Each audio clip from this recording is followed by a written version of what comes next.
दोस्तों, वीडियो को शुरू करने से पहले डिस्क्लेमर कि वीडियो सिर्फ और सिर्फ एजुकेशनल पर्पस के लिए है। इन्वेस्टमेंट एडवाइस आपको यहाँ पे नहीं दी जाती है, तो वीडियो को देखना सीखने के हिसाब से है। अब देखिए, निफ्टी पे आते हैं। सबसे पहले आज के दिन मार्केट ने काफी अच्छा परफॉर्म किया। निफ्टी की बात करें 200 पॉइंट्स ऊपर है, 0.80% का जंप है, 25,244 के आसपास की क्लोजिंग है। रेंज को देख लेते हैं, 25,266, 25,125, तो ये रेंज आज के दिन निफ्टी की थी। अब देखो, कल हमने यूएस के मार्केट को देखकर सीखा था कि जब भी अच्छी तेजी आती है यूएस मार्केट में, तो नेक्स्ट डे एशियन मार्केट के ऊपर अच्छा इंपैक्ट होता है। निफ्टी बैंक को देख लेते हैं। निफ्टी बैंक ने भी अच्छा परफॉर्म किया, मिड कैप भी तेजी में था। सबसे अच्छा परफॉर्म किया है निफ्टी स्मॉल कैप ने, टोटल 1.5% के आसपास की तेजी है। इसके पीछे का रीजन है केमिकल कंपनीज। आज के दिन केमिकल कंपनीज के स्टॉक्स ने अच्छी तेजी दिखाई, और मैक्सिमम जो कंपनीज है ना वो स्मॉल कैप में आती है, तो उसी वजह से निफ्टी स्मॉल कैप ने अच्छा परफॉर्म किया। एडवांस की कंपनीज अगर आप देखोगे तो मैक्सिमम है डिक्लाइन के कंपैरिजन में। सेक्टर्स को भी देख लेते हैं, तो यहाँ पे हर एक सेक्टर आपको ग्रीन निशान में आके बंद होता हुआ देखने को मिलेगा, जिसमें मीडिया ने आउट परफॉर्म किया। आईटी तेज था, O2, एफएमसीजी, फार्मा, हर एक सेक्टर आज तेजी में होकर बंद हो चुका है। एक सेक्टर है जिसने आज गिरावट में क्लोजिंग दी है, उसके ऊपर भी आगे चल के डिस्कशन करते हैं। कुछ बड़ी खबर है उस सेक्टर के लिए भी। अब देखिए, मार्केट के अंदर इन्वेस्टर अभी क्या देख रहा है? इन्वेस्टर्स देख रहा है वॉर इंडिकेटर को, क्योंकि वॉर से इंपैक्ट होगा क्रूड ऑयल को, क्रूड ऑयल से इंपैक्ट होगा इन्फ्लेशन को, और इन्फ्लेशन से इंपैक्ट होगा स्टॉक मार्केट को। तो इन्वेस्टर अभी देखने की कोशिश कर रहा है इस इंडिकेटर को, तो उसको समझते हैं और यहां से हम सीखते हैं।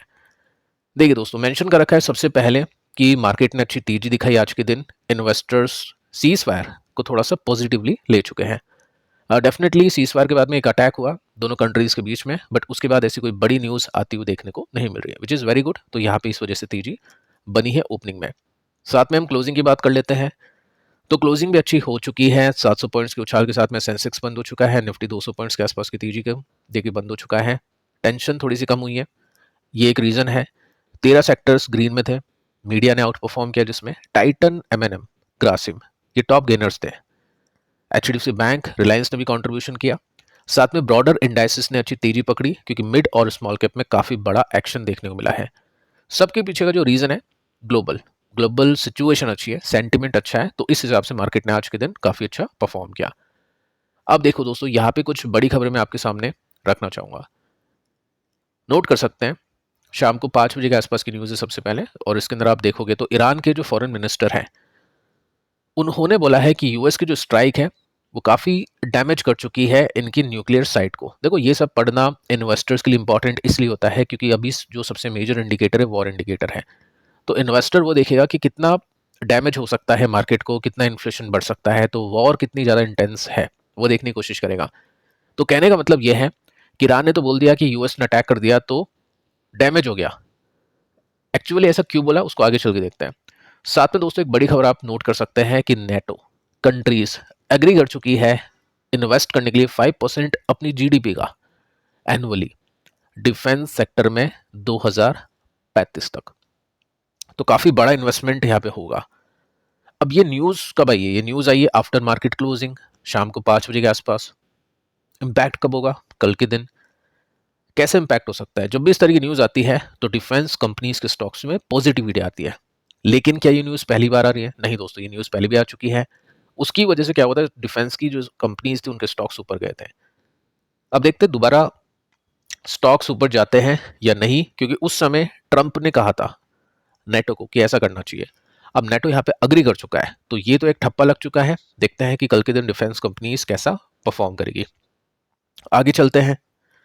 न्यूज आप देख सकते हैं, ओपन मार्केट की न्यूज है। अब देखो, ईरान ने इसलिए बोला है क्योंकि न्यूयॉर्क टाइम्स में ये छपा है कि यूएस की स्ट्राइक न्यूक्लियर साइट को अफेक्ट तो कर चुकी है, लेकिन डिस्ट्रॉय नहीं करी है अंडरग्राउंड जो स्ट्रक्चर है उनका।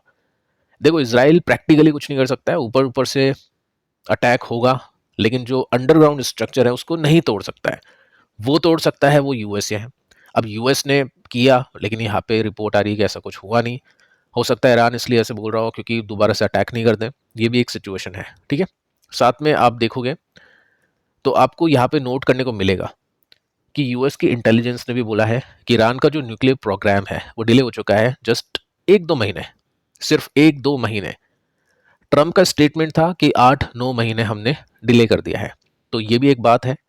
ट्रम्प वैसे भी ओवर कॉन्फिडेंट है अभी के समय काफ़ी ज़्यादा, बट एक्चुअल जो डेटा है वो आपको यहाँ पे देखने को मिल जाएगा। साथ में दोस्तों आप देखोगे ईरान का जो यूरेनियम है वो अनचेंज है, उसको कोई डैमेज नहीं हुआ।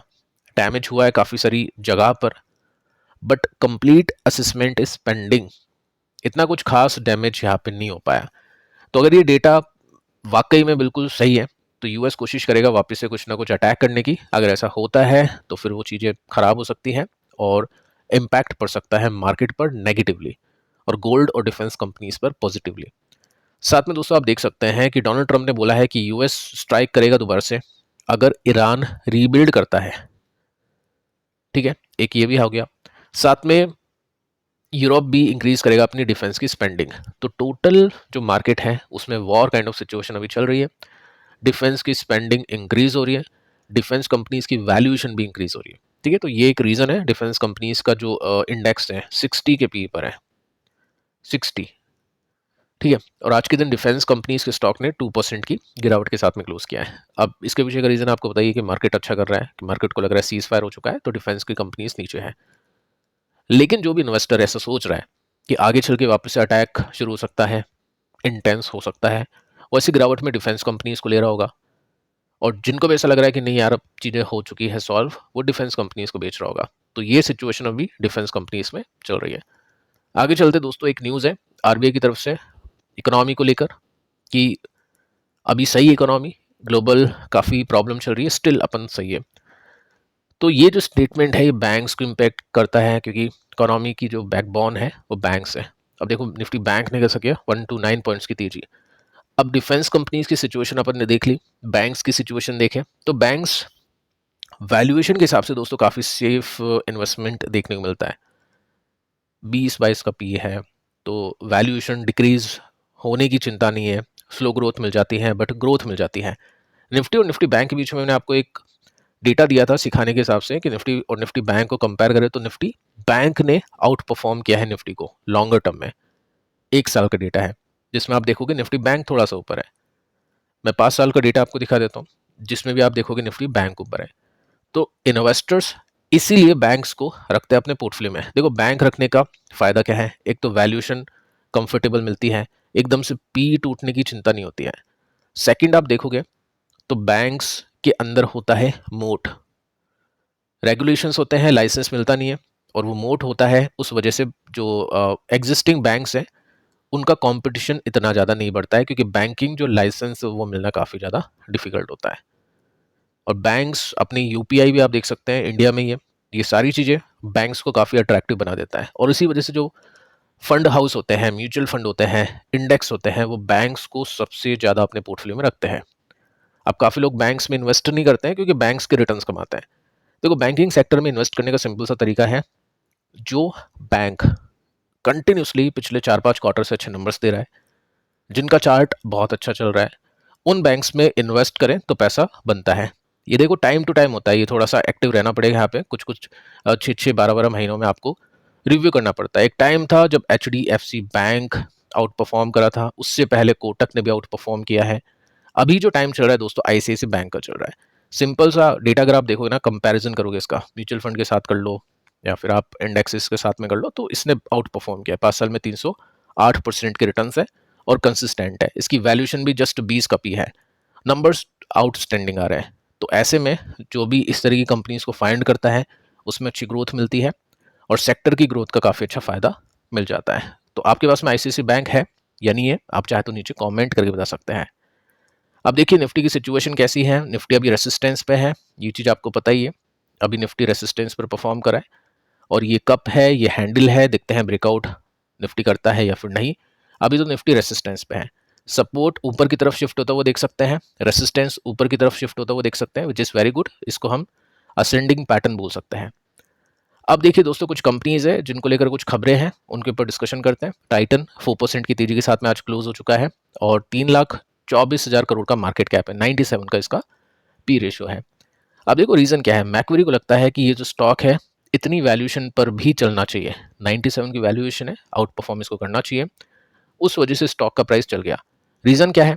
रीज़न दोस्तों है डिमांड, रिवाइवल होप, कि डिमांड इसकी बढ़ सकती है गोल्ड के प्रोडक्ट्स की। अभी इन्वेस्टर्स ये सोच रहे थे कि गोल्ड के प्राइसेस महंगे हो चुके हैं, इस वजह से काफ़ी लोग हो सकता है गोल्ड नहीं खरीदे, ज्वेलरी नहीं खरीदें। लेकिन अब ऐसा लग रहा है कि यहाँ पे हो सकती है खरीदारी और 17% की अपसाइड मैक्वरी देखता है। इस वजह से स्टॉक के प्राइस ने अच्छा परफॉर्म किया। सेकंड जो कंपनी है इसका नाम है बालाजी एमाइंस। टोटल 12% की तेजी एक ही दिन में, आज के दिन केमिकल कंपनीज ने काफ़ी अच्छा परफॉर्म किया है। 34 का पी रेशियो है, 5000 करोड़ का मार्केट कैप है, स्मॉल कैप कंपनी है। इसको हम थोड़ा सा डिटेल में देखें तो चार्ट का पैटर्न आपको काफ़ी रिस्की देखने को मिलेगा। बड़ी बड़ी तेजी आती है लेकिन काफ़ी बड़ी गिरावट भी आती है, तो प्रॉपर स्मॉल कैप का जो रिस्क होता है ना वो इसमें देखने को मिल रहा है। अब रीज़न क्या है कंपनी के स्टॉक के चलने के पीछे का, उसको देखते हैं। देखो दोस्तों, यहाँ पे न्यूज़ आती है कि कंपनी को अप्रूवल मिल चुका है। एक सेकंड, ये न्यूज़ आई है शाम को, यानी मार्केट को पता होगा इनसाइडर्स को तो पहले स्टॉक चल गया। कंपनी को अप्रूवल मिल चुका है स्टार्ट करने के लिए केमिकल, जिसका नेम आप देख सकते हैं, उसको बनाने का ट्रायल और कमर्शियल प्रोडक्शन एक्सपेक्ट कंपनी कर रही है सून। कमर्शियल प्रोडक्शन का मतलब कंपनी उससे पैसा कमाएगी, उस वजह से स्टॉक का प्राइस चल चुका है। अब देखो काफ़ी क्वेश्चंस आते हैं दिमाग में इन्वेस्टर्स के कि कौन सी केमिकल कंपनीज अच्छी हैं, क्या है वैल्यूएशन के हिसाब से, किसी कंपनी की वैल्यूएशन बहुत ज़्यादा है, किसी की बहुत कम है। तो देखो इसका कोई एक आंसर नहीं है। केमिकल सेक्टर बहुत बड़ा डाइवर्सिफिकेशन के साथ में आता है। केमिकल्स कंपनी अगर आपको एनालाइज करनी है तो आपको सबसे पहले देखना है कंपनी के फंडामेंटल, क्या कंपनी के ऊपर कर्जा कम है क्या, उससे कंपनी खुद से एक्सपेंशन कर सकती है बिना कर्जा लिए। सेकंड, वो कौन से देश में एक्सपोर्ट करती है, उस देश की क्या सिचुएशन है, उस कंट्री की क्या सिचुएशन है, कौन से सेक्टर को वो एक्सपोर्ट करती है, बहुत सारी चीज़ें आपको देखनी पड़ती हैं। तो सिंपल सा फंडा जो इन्वेस्टर्स फॉलो करते हैं वो कंपनी के फंडामेंटल्स को देखते हैं और कंपनी के टेक्निकल्स को देखते हैं, that's it. Fundamental plus technicals. इतना डीप रिसर्च करोगे कि कौन सी कंट्री में क्या होता है, किस में क्या होता है, तो एक्चुअल इन्वेस्टिंग नहीं हो पाएगी। लेकिन अगर आप देखोगे कंपनी के फंडामेंटल्स अच्छे हैं, कंपनी ने पास्ट में अच्छी ग्रोथ दी है, टेक्निकल्स भी कंपनी के अच्छे हैं, तो डेफिनेटली कुछ हो सकता है। अब देखिए यहाँ पे मैंने आपको पिछले वीडियो में एल्काइल एमाइन का चार्ट समझाने की कोशिश की थी सीखने के हिसाब से, ठीक है, कि कैसे हम रिवर्सल्स को फाइंड कर सकते हैं। हमने देखा कि एल्काइल एमाइंस, देखो यहाँ पे मैं आपको समझाता हूँ, ये 3 लाइनें बहुत कुछ कहती हैं। सबसे पहले फर्स्ट लाइन को देखते हैं, यहाँ पे डिसेंडिंग लाइन बनी, बाकी 2 लाइन्स को मत देखो, ओनली फर्स्ट लाइन को आप देखो, ठीक है। लाइन बनने के बाद में यहाँ पे होता है एक रिवर्सल, ब्रेकआउट। एल्काइल एमाइन के अंदर भी हमने ये देखा। उसके बाद में क्या होता है, स्टॉक वापस से नीचे चल जाता है। तो किसी ने रिवर्सल देख के लिया होगा, उसके तो नुकसान हो गए, उसको तो लगा नहीं कि कुछ यहाँ से तेजी बनेगी, स्टॉक चला गया नीचे, ठीक है। उसके बाद में क्या होता है, अगर हम इस लाइन के भी हिसाब से चीज़ों को खींचे, यहाँ पे भी हम एक लाइन को ड्रॉ कर दें इन दोनों को बेसिस मान के, तो भी यहाँ पे एक रिवर्सल हुआ था, लेकिन क्या हुआ, उसके बाद में स्टॉक नीचे चला गया।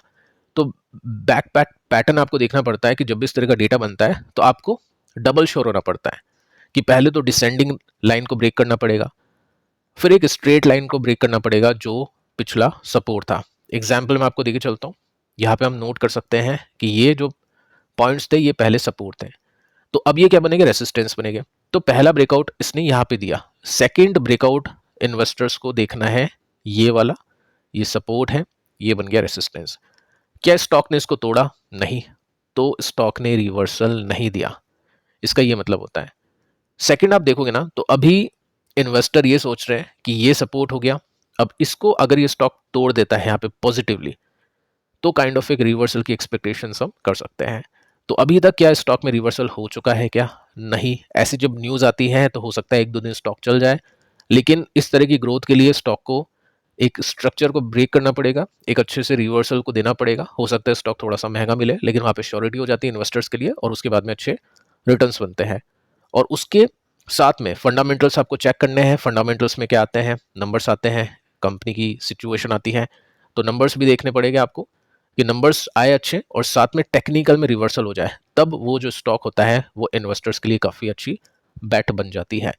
तो जिनको भी क्वेश्चंस थे उन कंपनीज को आप देखिए, जो भी कंपनीज आप देखना चाहते हैं, फंडामेंटल्स और टेक्निकल्स का मिश्रण लगा के, और जिन भी कंपनी का स्ट्रक्चर अच्छा है उनमें चांसेस काफ़ी अच्छे हैं, और जिन भी कंपनीज का स्ट्रक्चर खराब है उनमें चांसेस अभी नहीं है। जस्ट शॉर्ट टर्म की तेजी मिलेगी, उसके बाद में वापस से स्टॉक्स उसी तरह से परफॉर्म करना शुरू कर देंगे, यानी वीकनेस के साथ में परफॉर्म करना शुरू कर देंगे।